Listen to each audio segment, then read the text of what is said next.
Hi guys, Amy here. It is Thursday and it is a beautiful day here in Denver. I spent my morning at Cherry Creek State Park here in Denver, just exploring the park, walking along the stream, crossing logs. I really hate crossing logs, but the kids I was with really loved crossing logs, and so I had to eat my own fear to do this.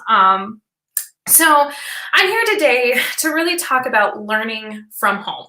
And some of you have already started this, and some of you will be getting a dose of this within the next couple of weeks. And it is going to be difficult. It's going to be novel. It's going to be something we've never seen before, but you know what? It's going to be great. So I'm set up in my makeshift classroom. I'm in my guest bedroom right now. And behind me, I have my lovely little whiteboard. And I was going to put things up there and I was going to do all of this stuff. And then I said, no, I'm not, because I don't really need to do that. And that was because I had set these expectations for what this needs to look like based on what I do in my classroom. And I had put that on myself. I didn't get anything from MK that was saying, hey, Amy, you should do this and this and this. And she was like, just go, be yourself and talk to the audience. But in my head, I started saying, okay, well, if I'm going to be teaching people how they should learn at home, well, then I'm going to have to do this and I'm going to have to do that. And I started setting these expectations. And then I realized, I need to come in front of camera. I need to smile. I need to say hello and then just start talking. And as I'm saying all of this, I'm saying this because that's exactly how you need to take learning at home. Know that when you're at home, one, you're probably working.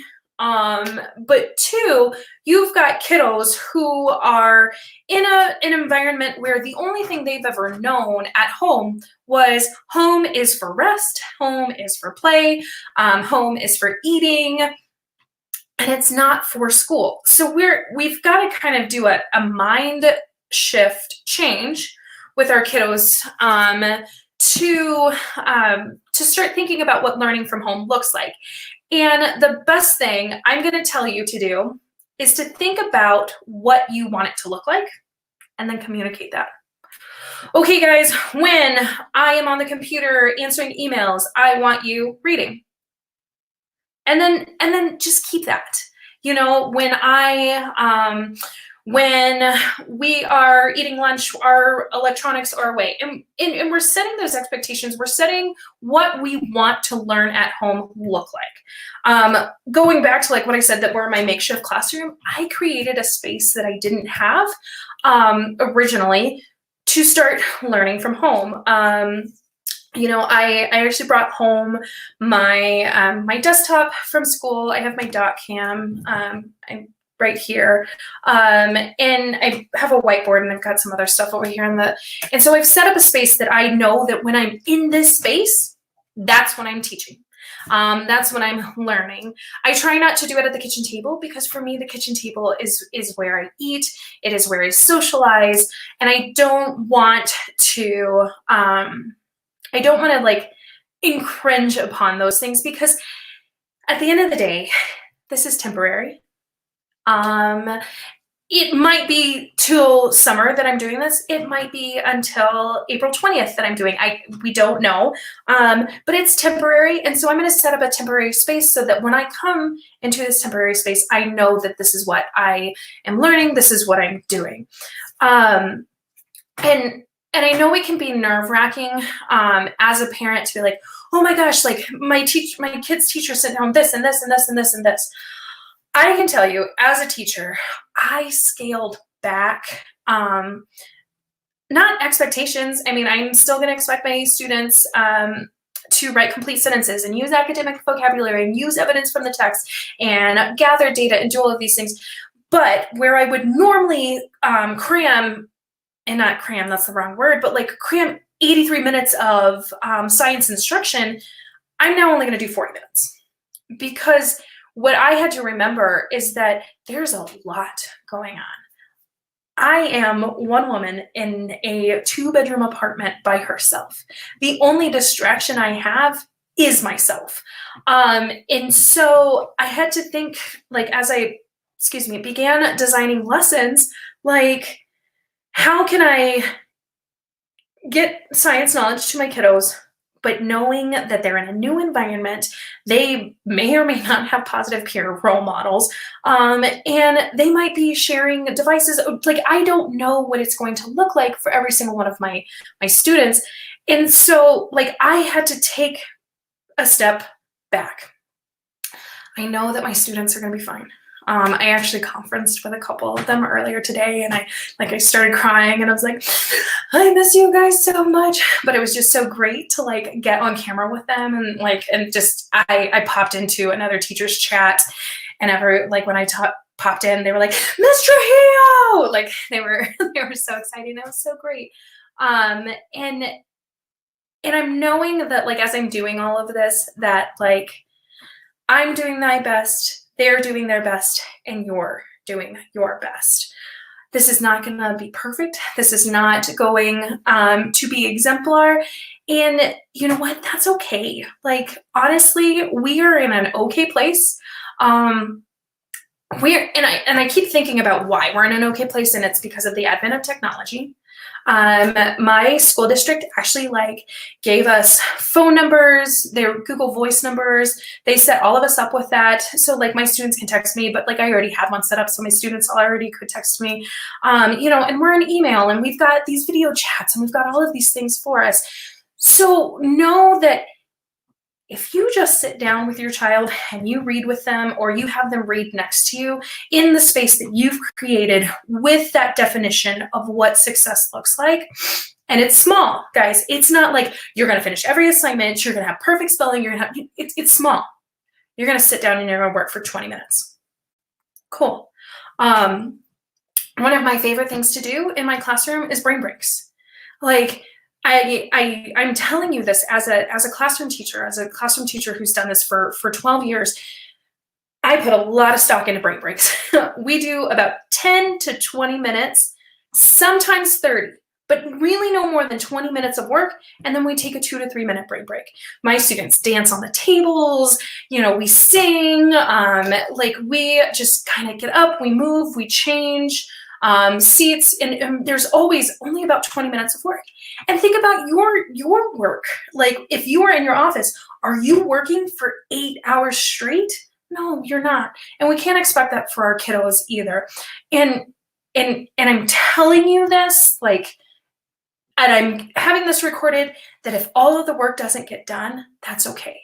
Because right now, the thing that we have to remember with our kiddos is that we want them safe, and we want them happy, and we want them to feel loved, because this is new. This is summer break for them, but it's not summer break for them. And so if you're in a fight with your kiddo to get the math work done, let them work for 20 minutes and then walk away. We don't want our kids frustrated. We don't want our kids not wanting to do the work anymore. And so I'm telling you, it is okay to walk away if it becomes a point of frustration. I know that it can be frustrated. I myself get frustrated in the classroom, and there are times when I walk out of my classroom and in the doorway and I do breathing exercises, and I'm like, okay, I need this. And then I come back, and that's all right. And you should know that that's all right too. Amy, we're almost at 10 minutes. If I could ask one quick question. Yeah. So I usually tell my runners that it's more important to define failure than success before we embark on a new adventure, mainly because people just make things up. Like, what do you think success looks like? And they have no idea truly if what they're asking is reasonable or not. Which is why I say I think it's more important to define failure and stay as far from that as you possibly can. So to a teacher, what would failing at distance learning look like for a parent? failing is your child in tears and like not talking to you, shut down completely. That's what failure looks like, because they are frustrated. They don't know how to communicate that they're frustrated. They don't understand, and they just need a break. And so failure looks like that. Failure does not look like work completion. Failure does not look like them being able to answer correctly on a test. I mean, that's not what failure is. Failure for me in my everyday teaching is the social emotional affect of my students, honestly. Awesome, because I think a lot of parents are worried about being judged right now, and they have unrealistic expectations and don't know it. And so partially like, oh, none of us really want to fail our kids. I think most of the people watching this don't wake up in the morning and think, hey, wonder how I can screw them up now. We're usually afraid that we're doing that without knowing it. And the things that we do to avoid that are exactly what screws them up, and which, you know, it's an endless cycle. So I think it's really valuable to hear from a teacher, like, because we all think we're being judged by the teachers. I'm the parent that never makes it to the PTA meetings. I'm the parent who like might miss the emails for 2 or 3 days and always forgets snack day and, you know, clean sheets for my kids. I mean, with the things I forget, I can get away with it because I got 4 kids. But when you don't have 4, it feels like the bar might be set higher. So what are some other things that we need to worry about? And again, come on, you're teachers, you're human, you judge us. What are you going to judge us for? You know, for me, I just like, if you haven't logged on in 7 days and you haven't let me know why you haven't logged on in 7 days, maybe, but what I'm going to do is I'm going to start asking questions. Like we've already set it up, with our school that like, if a kid doesn't log on by 4 p.m., we're going to call the kid and be like, is everything okay? What can we do to support you? And I know that so many other schools are doing the same thing. So failure is literally going to be your kid not doing work and crying and then not communicating that to the teacher. Because again, we've got all of these technological tools at our fingertips for you guys to reach out to us. I'm going to be the first to admit that this is so hard on me to not be able to help my students. So please reach out to the teacher and be like, you know, I was trying to explain this to my kiddo. I couldn't figure it out. They couldn't figure it out. They started crying. I started crying. We threw the math out the window and went for a walk. Cool. Let me know that. And then what I'm going to do is I'm going to jump on. I'm going to do a video. I'm going to call your kiddo. I'm going to make sure your kiddo is okay social emotionally. And then we're going to get cracking on that math. And if they don't get it, okay, like we're going to be okay. We have another question here. What learning management system are you using? Can you get clarification on what learning management? I don't know. It says LMS, and I assume that meant learning management system. I mean, so I'm using whatever's free right now. So I have, I went to a training on Google Meets yesterday with the district, and let me tell you, that was banana pants. And educators were having trouble with Google Meets. And so we started saying like, oh, this is so great because now we're going to know how to like help our students figure this out. I am also using Screencastify. I'm using Edpuzzle. My curriculum that I use as a science teacher is called Amplify. It's a completely digital curriculum. So I'm using that. And then we house all of our work in another platform called Summit. So like we're using a lot of Google Suite stuff, so many, and I know so many other schools are, because they can work on Chromebooks, they can work on telephones, they can work on iPads, they can work, they can work across the gambit of technology.